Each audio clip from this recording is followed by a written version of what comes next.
से देखा जाए तो महाराज सभी की पूजा असफल है और सभी की असफल पूजा होती भी है।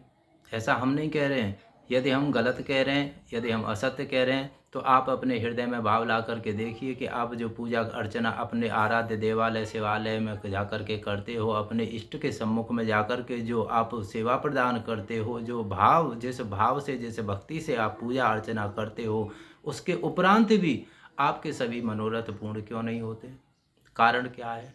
उसका कारण मात्र यही है कि आप अपने आराध्य के सम्मुख में जाकर उनके सामने अपना सिर झुकाते हो। अच्छा है, झुकाना चाहिए। झुकना ही मानव जीवन की श्रेष्ठता है।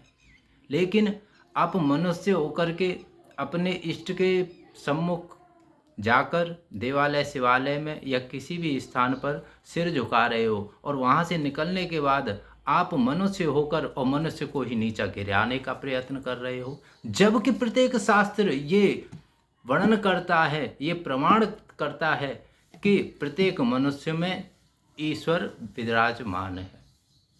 प्रत्येक मनुष्य में ईश्वर विराजमान है। जब प्रत्येक मनुष्य में ईश्वर विराजमान है और आप मनुष्य होकर मनुष्य को नीचा गिराने का प्रयत्न कर रहे हो, नीचा दिखाने का प्रयत्न कर रहे हो, तो आपकी सफलता कैसे प्राप्त होगी महाराज? आपकी पूजा सफल कैसे होगी? बताओ। आपकी पूजा सफल हो तो हो कैसे? उसका कारण तो यही है, आप असमंजस में हो। आपको यही नहीं पता है कि हमें करना क्या है। आप चले जा रहे हो, चले जा रहे हो, चले जा रहे हो, लेकिन आपको ये ज्ञात नहीं कि आपको जाना कहाँ है। एक तरफ तो आप अपने इष्ट को प्रसन्न कर रहे हो और दूसरी अवस्था में आप जिस कार्य के लिए आपके इष्ट मना करते हैं उसी कार्य को कर रहे हो। यही कारण है कि मनुष्य की पूजा कभी सफल नहीं होती, उसके मनोरथ सिद्ध नहीं होते।